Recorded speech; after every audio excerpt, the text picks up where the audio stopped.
welcome back to another episode of Beyond the Blueprint, powered by Lapolis Electric. I'm your host, Stephen Marcelino Jr., Vice President of Sales with Lapolis Electric, and I'm here today with Diane Pisera, the owner of DMB Consulting. Diane, thank you for coming on and sitting with us today. Thank you so much for having me today. You're welcome. So I'm going to ask you a couple of questions, and one of them I'm really curious to hear because I saw you had a pretty, detailed career history and very successful in your own, career paths that you have taken. What drove you to become a brand and marketing coach with a focus in LinkedIn? So I got my MBA degree from Iona University. I graduated in 2019, and I always truly loved online marketing and social media. The way that I've always viewed social media is in a very professional way. As an Italian immigrant, I always felt that before social media, if you didn't have the right money, if you didn't have the right connections, it was very difficult to start your own business. But social media really leveled the playing field for new entrepreneurs. And I always had that sense of appreciation for social media in general. I then started my personal brand page on Instagram around the same time that I graduated with my MBA. And I loved meeting new people. I loved making new connections, and I loved creating my personal brand on Instagram. But because I always viewed social media in such a professional way, I wanted to take the next step in that. And I decided to launch my own social media and marketing consulting business with a focus on LinkedIn, since it is the professional social media network. Awesome. And with that, are you seeing more usage out of your digital marketing through LinkedIn, through Instagram? Are you utilizing YouTube? I know there's, some companies utilize TikTok to really bring in more brand recognition to, different demographics of people. Where are you getting the most use out of, social media platforms to expand on digital marketing? And how are you guiding people to take those paths? So for me, right now, it's LinkedIn and Instagram. As I mentioned before, I did start on Instagram, and now I shifted maybe last year on LinkedIn, and I have found huge success on LinkedIn. So I've been guiding a lot of my clients, and a lot of my clients are coming to me for help specifically on LinkedIn and Instagram, just because that's where I'm mostly known at. Yeah, I know you have a very, sizable LinkedIn following, and I know it's not necessarily easy to gain traction on LinkedIn, like it would be with Instagram or TikTok, where people are kind of out there performing, different dance moves or doing food reviews, things of that nature. On LinkedIn, you really need to show talent in your profession in order to gain traction, with a following. So I definitely commend you for that, because on LinkedIn, your following is a direct result of your knowledge and the type of professional content that you're putting out there from your expertise.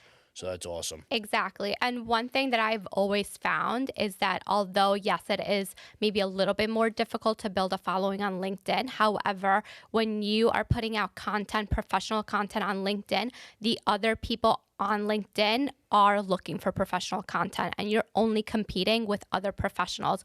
Meanwhile, if you're on Instagram and you're posting professional content, now all of a sudden you're also competing with all this other entertaining content. You're competing with a food blogger, you're competing with a travel blog, a fashion blogger, and you're also competing with other professionals, while LinkedIn is a little bit more niche down, so you're only competing with other professionals. Yeah, it's a very good point. The competitive market on LinkedIn hasn't boomed yet, so to speak, the way Instagram or TikTok has, and at the same time, if you're trying to grow on Instagram from the bottom, you're now not only competing against all the other professional markets and, food bloggers, dancers, the other creative people, so to speak.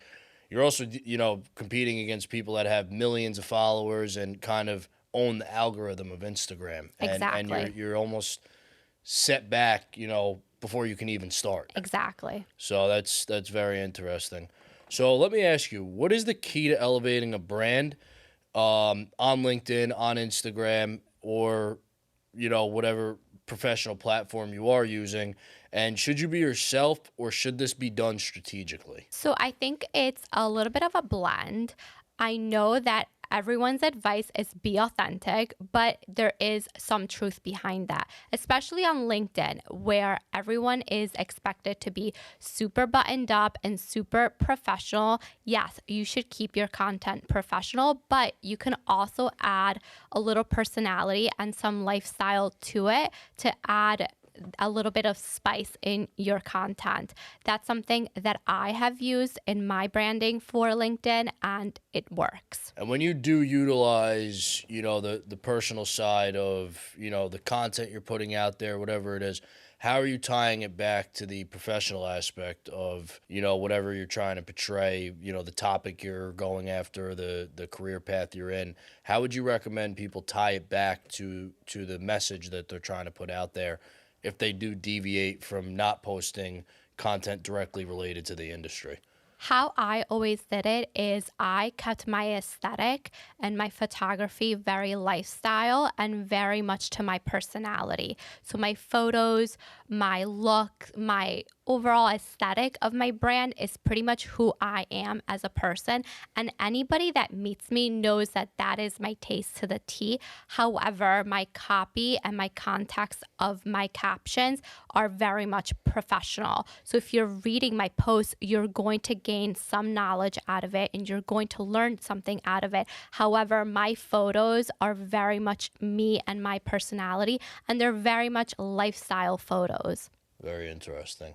And you said something too about like the captions. That's kind of like the meat and potatoes from like Yes. I guess technical standpoint, Yes. if they're trying to learn something about business or strategy, whatever it may be.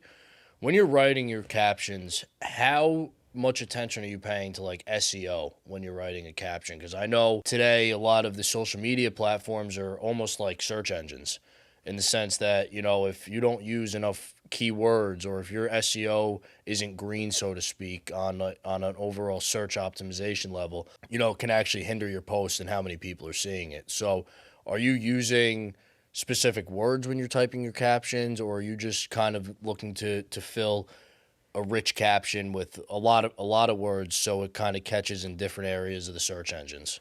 When I'm writing my captions, especially for LinkedIn, I always say that LinkedIn and Twitter are very text heavy platforms, while your TikTok and Instagram are very video and photo driven platforms. So for LinkedIn, having a good caption is essential, and it's a matter of grabbing people's attention. So while maybe I don't pay attention that much to SEO when it comes to writing my posts, what I am paying attention to is the copy and how I'm grabbing people's attention and how I'm keeping their attention, that they want to continue to read more of the entire post and read the entire post from start to finish. And are you utilizing like emojis and different types of, I guess, attention grabbing text forms to utilize that? Like, are you able to change your font sizes and the font type and whatnot in LinkedIn? Because I've never really gotten too into that, I just write a caption, throw some hashtags on there, some Right. hyperlinks, and call it a day. I've never really utilized emojis and different text styles and things of that nature to grab attention. That's very interesting that you say that. So I'll use some emojis. I don't use too many, again, because it's LinkedIn and I want my content to be very professional. But you can use emojis to grab people's attention or to also build your brand. And one example that I have done is with the lemon emoji. I am obsessed with a very Mediterranean aesthetic. That is Yeah. my personality. That's my aesthetic. So I have a lemon next to my name on LinkedIn, which is something that a lot of people have come to me and asked questions. So it's a great even conversation starter. However, one of the other ways that I use emojis is, okay, well, I'll write my post on LinkedIn, and as my call to action, I could say, if you want to sign up for my newsletter, or if you agree with this statement, comment a lemon emoji below. So that is a great way to also just bring that personal brand, that personal side of you into that LinkedIn, that professional social media network. And where in Italy is your family from? So Talking about the Mediterranean yes. aesthetic. So my whole family's originally from southern Italy in Calabria. Oh, okay. I was born actually in Friuli Venezia Giulia, which is on the other side of Italy. It's in the northeast. My Wow. my family moved to Friuli just for job reasons. So I Wow. lived there, and I also lived in Calabria for a year. So you were originally born in Italy. Yes. That's very interesting. So with the Italian heritage and the background, does your family understand the whole idea of you being involved with social media marketing? How do they perceive They your have no job idea path? what's going on half of the time. They're very supportive for the most That's part, nice. but they have no clue what I'm doing. They know I'm doing something because I'm always busy, but I think they're just happy, but they have no idea what's actually going They're on. kind of like, she's busy, it's working, let's leave her Exactly. alone. Just let her do whatever she's doing. Beautiful. That's awesome. That's awesome. So shifting gears a little bit, and also go Gales. I know you mentioned you did go to Iona. My father went to Iona as well. He graduated from there too. So you guys are alum together. So how important is it to make sure you have a presence on LinkedIn during today's digital age? As a business owner, I can testify that having a presence on LinkedIn has completely shifted how other professionals even view me as a business owner. By building my platform on LinkedIn, it really legitimized myself as a business owner because other people are taking me seriously because I was able to build a platform on the professional social media network. And it's something that you don't hear a lot of. I think a lot of people assume that I build my following on Instagram or TikTok just because it's more popular to do that. So when I say I have most of my following on LinkedIn, that already shifts the whole conversation. And I saw it happen day to day. Whenever I go to networking events, I see it happen all the time.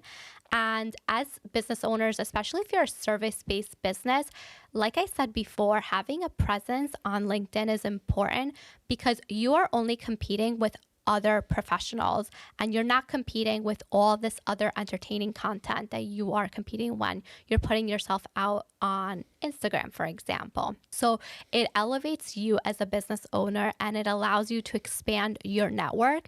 And also the people that are consuming content on LinkedIn are looking to hire, to buy, and to get educated. You don't just go on LinkedIn because you're mindlessly scrolling and you're bored. You go there for a reason.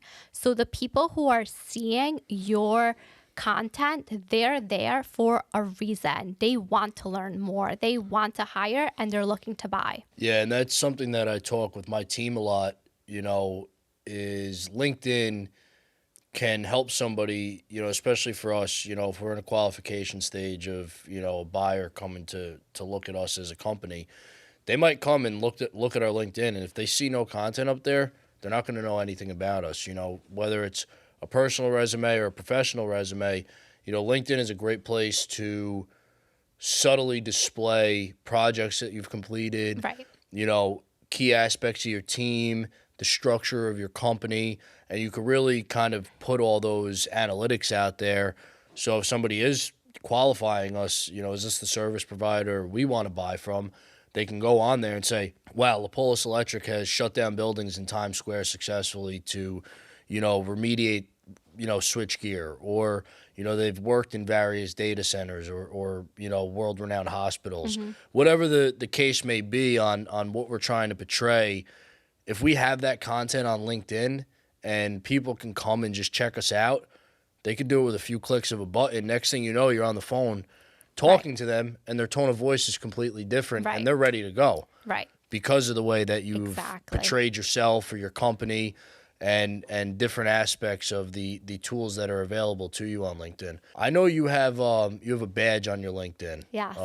What's that badge? Tell me a little bit about that, because that interested me a lot. I saw that on there. I was like, I need to get one of those.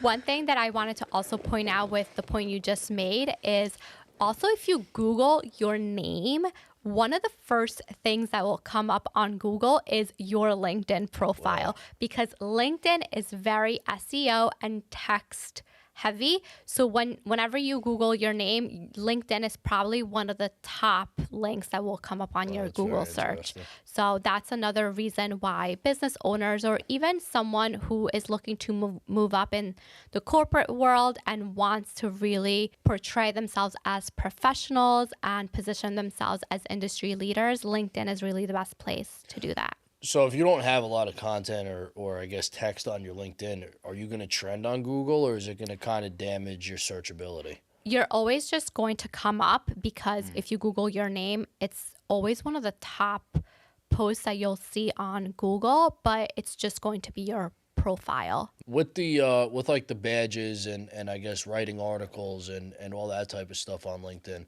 how important are these functions to the overall, I guess, depth of your profile and what people can get out of it? Whenever you engage with other LinkedIn insights like articles or the news, your score for the algorithm does increase and go up. So obviously, the more time you put into something, the better results you'll get. So it is very important to be engaging with the LinkedIn news, with the articles that they put out. And that's pretty much how I got my badge on Top Voice for Personal Branding. Because like I sit at nighttime, I'll go on my LinkedIn and I'll fill out like, 20 different, badge opportunities, and I haven't gotten a badge yet. So I'm sitting Keep here doing the work. I'm sitting here scratching my head. I'm like, when am I going to get this thing? Keep doing the work. LinkedIn's slick. They put a note on top. They're like, fill out 3 of these questions and you'll get a badge. I filled out like 300 questions. I still don't have a badge. Keep doing the work. If anybody from LinkedIn is listening to this, give me my badge, please, for customer service. No, but I definitely see the attraction to having it though, because when Giuseppe had first told me about you and what you do and your company, I went to your LinkedIn and the first thing that jumped out to me was the badge. It's a different color, it stands out, it's clickable. So I think it's a really interesting characteristic to have as an attribute on the LinkedIn profile. Very cool. And, congratulations for having Thank that you. on there. So what are you doing to leverage social media in today's, market to kind of stand out and broaden your audience on a day-to-day basis? I always say that especially when you are in an unstable economy, having a personal brand and having an online presence really is key, because you just don't know what tomorrow is going to bring. Even if you think you are in a very safe job, you just don't know how the economy is going to go, and you don't know in the kind of position you're going to be in. So I always say whenever there's an unstable economy, the safest thing you could do is build up your online personal brand. So I have done so between Instagram and LinkedIn, and it's so important to have that, because if you don't know what tomorrow is going to bring, that if you have an online presence, you can then turn that into a business. At least you have a starting point. And I say that having that presence on LinkedIn is really going to help you, because you have other people on LinkedIn who have the buying decisions. You have hire professionals. You have people, again, that are looking to buy, to hire, and to get educated. So building that personal brand on LinkedIn is such a smart move, especially in today's economy. Yeah, I agree. And having a brand, in general, whether back in the day it was through paper marketing or, newsletters, whatever it may be, we're kind of shifting in, or we are in the new era of marketing where having a strong digital presence was just as important as putting your your advertisement on one of those menu flyers in a diner back 10, 15 years ago, and having that kind of displayed for the world to see. I mean, because at any point in time, anyone in the world could find you, find me, find Fran, Tony, whoever it may be. Right. And really understand who we are and what we do. And billions of people are on the internet every day, and to not utilize these platforms, these softwares that are out there, it's free to sign up for LinkedIn, free to sign up on Instagram. You don't need to pay for advertisement to have an account. Exactly. So to really hinder yourself in today's market, it's kind of foolish to not be established. Even if you're not utilizing it, every single day, at least have a profile set up. At least, post something, even if it's once a week to start, once every other week, start putting stuff out there to show who you are, what your mission is, what you stand for, because in the next few years, my projection is every industry is going to be platformed on digital marketing Absolutely. sites. There's a lot of industries that are very old school, such as my own. There's not a lot of people that are utilizing digital marketing and LinkedIn and social media, let alone doing podcasts and things Right. of that nature. So I'd like to say Lapolis Electric is ahead of the curve in that nature. Absolutely. I think you guys are. And I also think that I know that social media is a great platform, all of them. They're great platforms to network and to meet other people. So if you're not even committed to posting, I don't know, 5 days a week, they're really good platforms to meet new people, make new connections. Even if you go to a networking event and you meet someone new, how are you following up? How are you building that relationship? Social media helps you do that. If you follow someone on Instagram, if you connect with them on LinkedIn, and you see that maybe they're posting something about their children, that gives you an opportunity to message them and talk about their kids. Or if they're posting about a recipe that they're making, that kind of opens the opportunity to build that relationship and build that know, like, and trust factor. And that all comes from social media. It's all about how you're using it. I really agree, and I love that. That's like one of my big, standing points, especially as a businessman. I'm not, throughout a week, I'm not selling every day of the week. My job is to sell, and I manage a sales team and a lot of projects and different things. But a lot of what I do is just relationship building. Right. I'm not 90% of the time when I'm talking to a client, I'm not talking about the services Lapolis Electric offers or, progressing a deal to the finish line. I'm asking them, how are your kids? Or if I know it's somebody's anniversary, happy anniversary to you and your wife, or, send somebody a bottle of wine because they just got engaged or they got married. And I'm really focused on people's personal lives and actually interacting with them as a human being, and at the end of the day, because of LinkedIn and Lapolis Electric being a 40-year company, everybody knows who we are, what we have to offer, and I want to be the reason as a person, as a human being, that they're more inclined to utilize Lapolis Electric services opposed to my competitor because of the way I treat them. Exactly. Sales is all about building relationships at the end of the day. And maybe if they're not buying from you right now, maybe in a month or two, they could become clients, or maybe they know someone and they mention, oh, I need this kind of service, and they'll think of you just because they have you top of mind because you are actively engaging with their content and actively building a relationship, and they like you. So you want to give business to people that you like. 100%. And I did a podcast with Fran a few months ago, specifically about relationships and customer service and things of that nature. And a big topic was people buy from people. Yeah. They don't want to deal with transaction robots. If somebody calls every day to talk to you and all you're going to talk about is numbers and spreadsheets and, the progression of a project, there's no substance there. People don't want to just listen to work talk all the time. Right. Everyone knows I'm a professional in my industry. My coworkers are professionals in industry. Tell me more about yourself. Right. What do you do? What do you like to do? What's your favorite food to eat? Do you go on vacation? Do you play sports? What's your favorite sports team?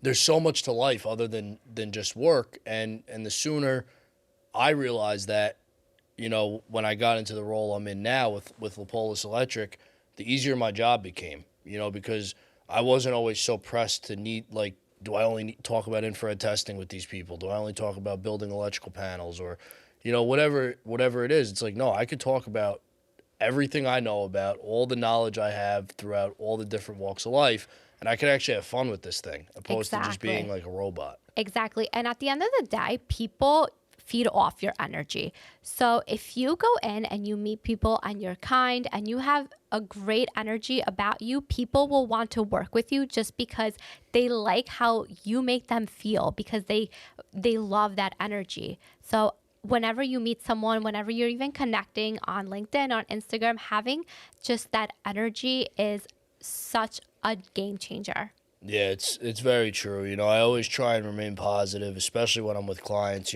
Listen, at the end of the day, whatever's going on in my office, in my personal life, if I just got a flat tire on the side of the road, like right now, my wisdom tooth is killing me, and I really need some Motrin. But we'll wait until this episode's over to handle that.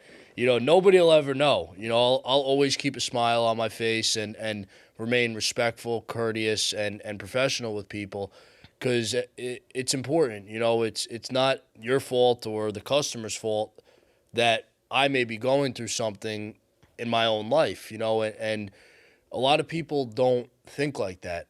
People wear their emotions on their sleeves. They'll go into a meeting pissed off and take it out on the wrong people. Right. And that's really no way to operate in life, whether it's at work, at home, Right. wherever it is. Right. The day's the day.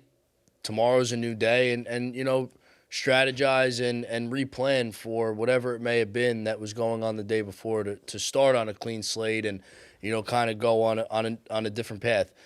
The second the sun goes down and comes up the next day, you have the opportunity to start on a completely fresh note. Absolutely. I love that. And a lot of people don't think like that. There's a lot of pessimists in the world, and listen, I deal with them every day in my industry, and they let it be known. They'll walk into a meeting, drop F-bombs, scream, yell, and walk out of the room like nothing ever happened. I'm like, what the fuck was that? Like, a tornado just ripped through the room, and come on, it's because it's not my fault or your fault that somebody may be having a bad day, and it's definitely not a customer's fault. Exactly. So, those are some things that I always like to keep top of mind when dealing with a client. Listen, I know you have a very exciting, course starting on LinkedIn, utilization and guidance, so to speak. And I wanted to give you a few minutes to kind of just talk about it and give us some ideas on what we can expect and the listeners can expect from your LinkedIn course and what they can get out of that to kind of elevate themselves in the ways that you and I discussed on today's episode. I'm very excited about this course that I'm putting together.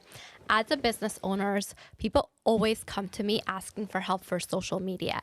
And one of the problems they have is that they feel that they put so much work behind their social media and don't see results. And they don't have the time and the energy to devote to another social media platform. With my course, you'll be able to learn LinkedIn, which is the right platform to put your content on. So it maybe not be the most popular platform, but it's the right platform for new business owners, especially service-based businesses. So you're going to learn the platform, learn the algorithm, learn how to position yourself as an industry leader, and learn ways and a tactic to create content that works with your schedule without feeling overwhelmed. And I'm so excited to be putting this together because I was able to grow my LinkedIn following basically from 500 of my high school and college connections to over 13,000 in 6-7 months. I got top voice badge in personal branding.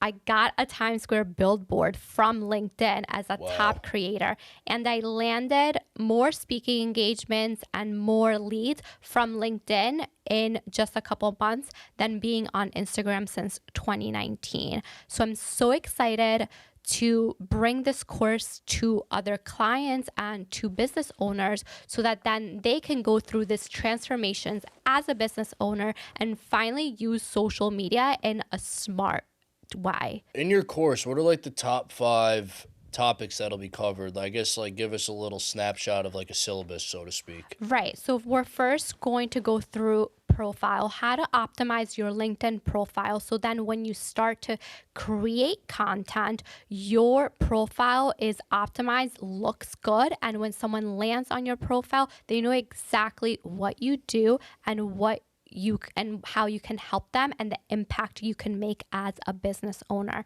Then we're going to go through best practices on LinkedIn and understand the algorithm. Then we go into the content. We're going to learn copywriting because LinkedIn is such a text-heavy platform. You need to understand copywriting basics to write the content that grabs people's attentions and keeps their attention. And lastly, I'm adding an AI piece to it. I'm not ChatGPT. We are using a LinkedIn specific AI tool that will help build your content base without wasting hours on content week after week. So this will just facilitate the whole process. So it's a very modern and fresh way of looking at LinkedIn because a lot of people still view LinkedIn as what it was maybe in 2015 as just a hiring platform. So my course is really designed to add freshness, to add something different to a platform that everyone has, but maybe they don't utilize. That's very interesting, and listen, I'm very excited, for the launch of your LinkedIn training course. I may even check it out myself and encourage a couple of the team members that I work with on a day-to-day basis to to check it out because it's very important, and there's so many different functions on LinkedIn, and it's very important to know the ins and outs without going to YouTube University.